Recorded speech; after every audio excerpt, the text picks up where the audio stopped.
Hey everyone, welcome back to another exciting episode of Attack Productions. Today I'm being joined by Austin and Jimmy. Hello. This is unfortunate.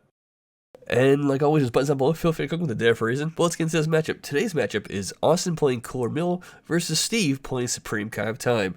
Couldn't get Steve on, unfortunately, but I feel like he's gotten a lot of advice about this deck from you, Jimmy.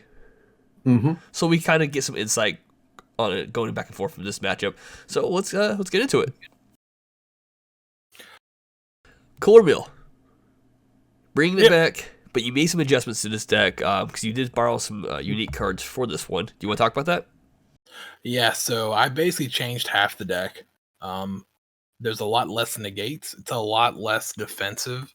I have it to where I can. The dice throw it off there, but it's now where I can be aggressive and I can not just try to win late game. And I have it to where I'm more seen as like an annoyance, and I can build a board presence, and I can just kind of halt game state instead of trying to be reactive to everything. Because the actual point of this deck isn't to like really mill out the opponent. But whenever I'm playing against a black deck, especially a deck like Supreme Kai of Time, that's definitely in my mind to try to mill them out. It all depends on how they play. Yeah, but I feel it's go ahead. I feel like it can be super aggressive. Yeah, it can be very aggressive if you have the right cards. And the first match I played, this was my second match of the night. I never saw a cooler until like the last turn, so that was frustrating. And I run a different unison this one. Here, Steven just went early aggro with the Champa double striker. That kind of confused me, but I was like, I'll take it. If I'm correct, the Trunks is a Overwhelm 4. Overwhelm 3. It is 3. Three. Yeah, that's weird. Maybe he just wanted to get the... Has he played against Cooler Mill before? Yes, he says he hates seeing this deck every time I play it. So he's aware. He knows he needs to apply pressure early on. That's probably why then. Mm-hmm. Yeah, and I swing lead to try to get the card up, and then I'm looking for a card, and I think if I remember correctly, I do top deck it, if I'm correct. It's been a minute since this match, but the unison I run in this build is I run Janimba, the Agent Destruction blue Janimba. It's 2-drop, because having that little extra crit in there helps. One of the cards I added was that new Vegeta card, the 10k crit, that when you play it, you draw a card and you pick a red-blue energy and restand at the end of the turn, just to get a little more aggression in there, and that allows me to have some defense here. Oh, yeah, right here I have Oceanus ready to, because I know the deck he's playing, I know it's going to burst itself, and I know Oceanus is going to be ridiculous. Yeah, I mean, depending on what he has in hand, this could be very interesting, though. Because if he does establish a unison, which there it is, he can use it to wormhole. Like, he can play a card right now of Overrealm, swing, put the 4 cards in there, have wormhole to play another card if you want to with Overrealm, if correct. Mm-hmm.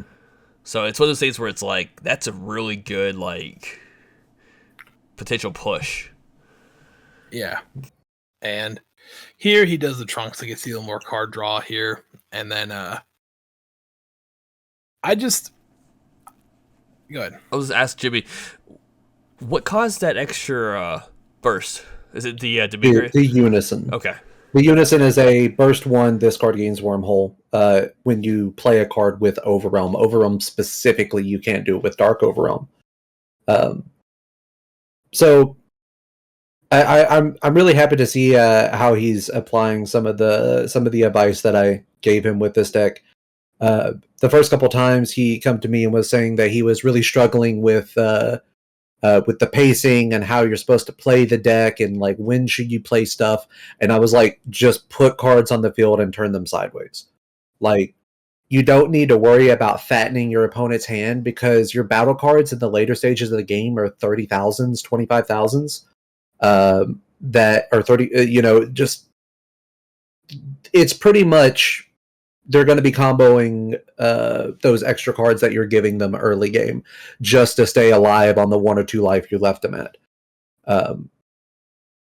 So I've seen massive improvement from the first time he's played this deck to just this past weekend. Not to spoil anything, but he did incredibly well with the deck.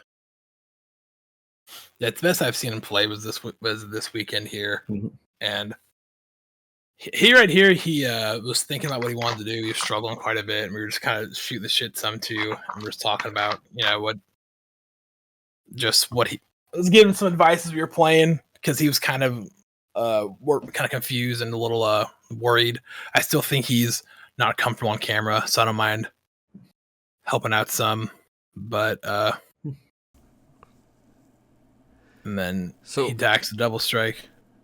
Here, like it's warped. Yeah, which is, I mean, getting that auto off before you choose it, you block this attack is pretty nice.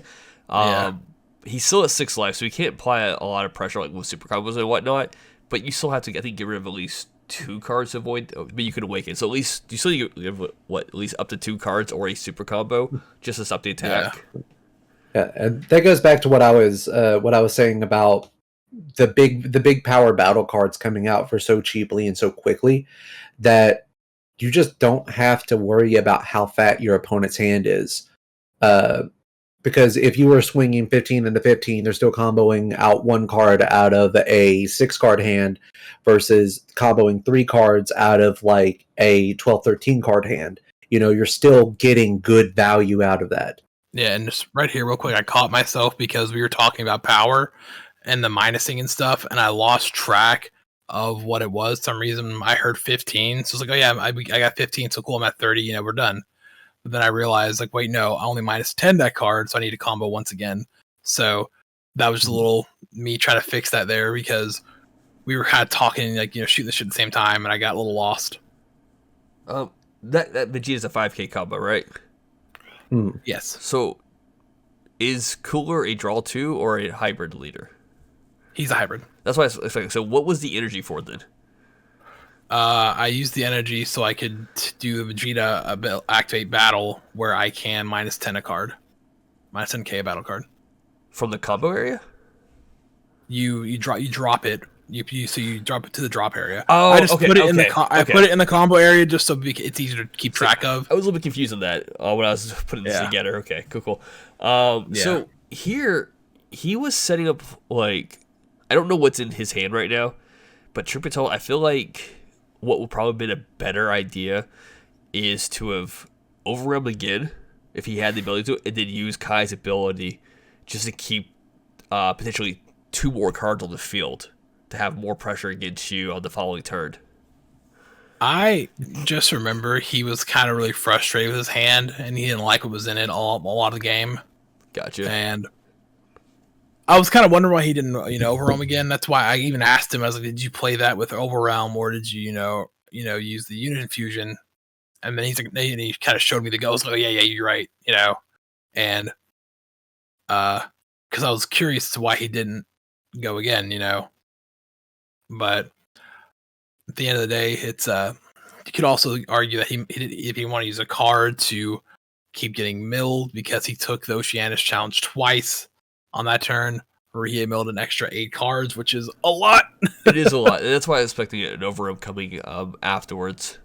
Yeah. I wasn't expecting him to swing with it, just to play another overwhelm, use the Kai's ability to, was it crit life to keep your overwhelms on board?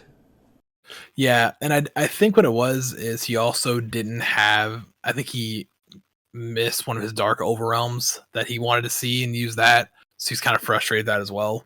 So he told me he milled a lot of his key targets he wanted to see. I would say at that moment. I've seen a lot of good cards get milled, unfortunately.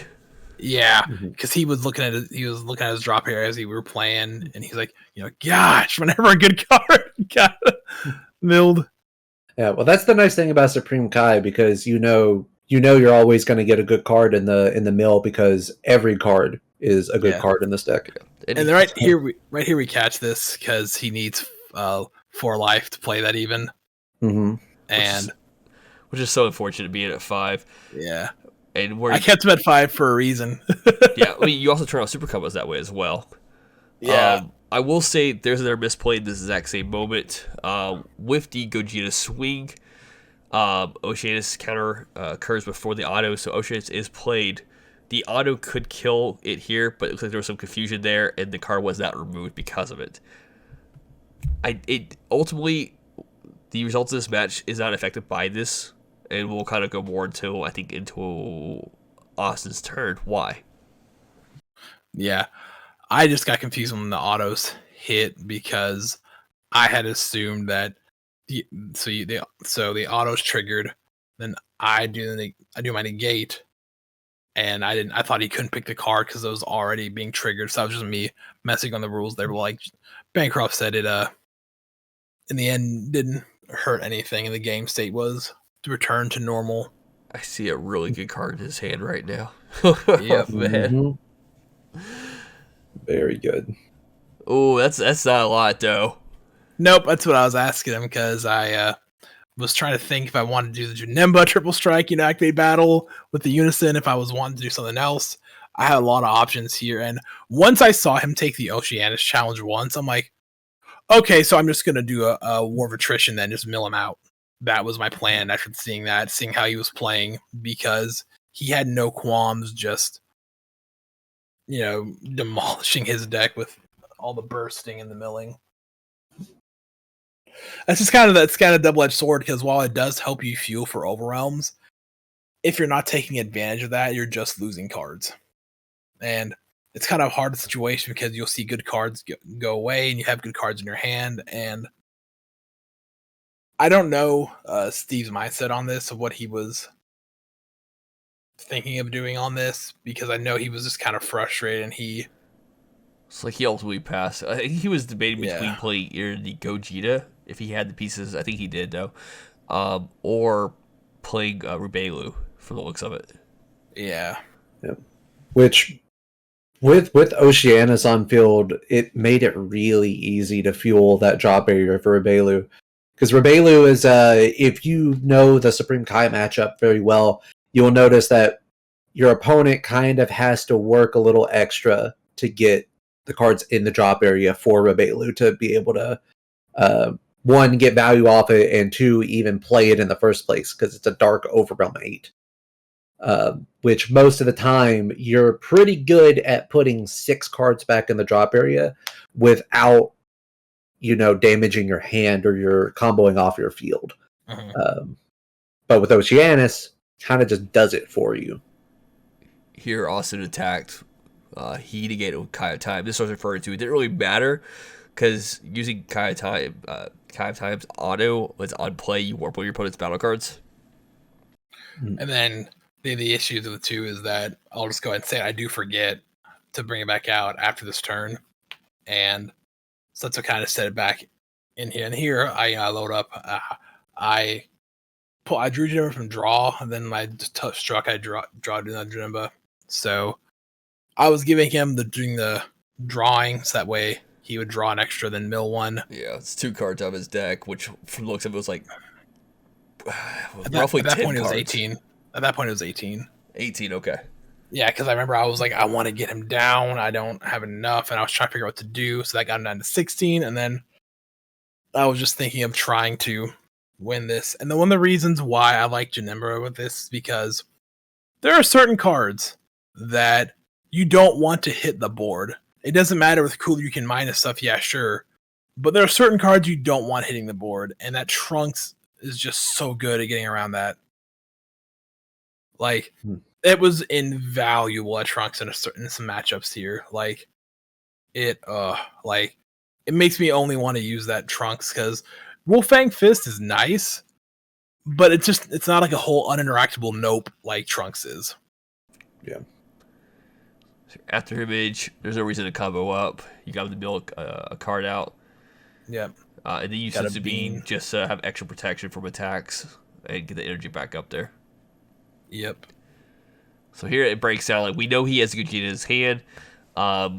If what you said is what you said, he's down to roughly 12 to 14 cards in his deck.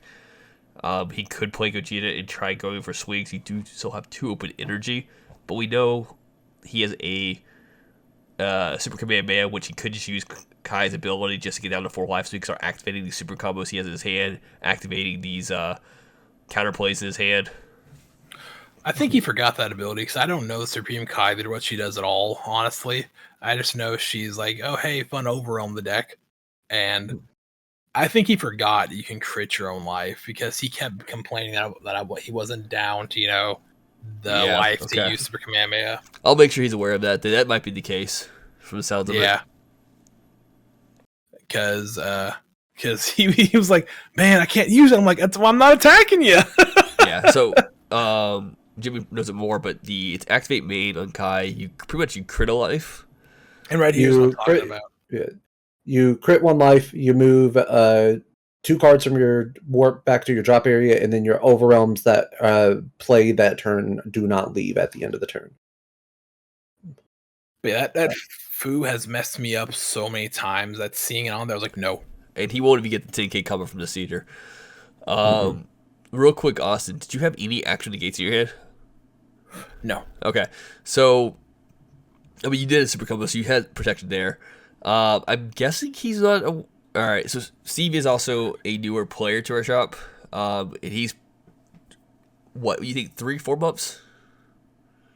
I'd probably say around. Yeah. He started like at the beginning of the year ish. So and he's improved a lot, but unfortunately, in this case, even though he doesn't have the 4 life, you still don't get the additional 10k combo off this later because it's a 0 combo cost. The auto is if you have 4 or less life. You get all of this benefits. Yeah, I don't use too many of those combos, so I didn't know that either. I just knew that had to be all mono color for your energy, and he just didn't want to do the card draw. Yeah. So I was more focused on that. I was like, do you have to? He's like, no, so you may. I was like, okay. And then that's the last one. Yeah. Just actually, I think Jimmy, correct me if I'm wrong. I think in order to get the 10k combo, you have to do all of that. No, you don't have to bottom deck the card. You can just combo with it to get the 10k combo. And also, I think the game would have been over on the second cooler play because I don't think he milled 1 for cooler's effect. He milled 1 for the neg, but not the effect of the auto. So, I mean, a little bit more rougher match. Steve's improved a lot.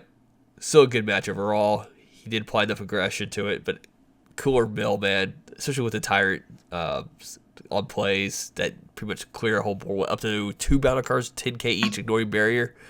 Yep. It's just so good. So yep, it's 6 cards in 2 plays. Yeah. So that means I think you for tuning in. Keep in mind, his buttons up and on the screen. And Jimmy, you like to do an outro? Just scrap this fucking video.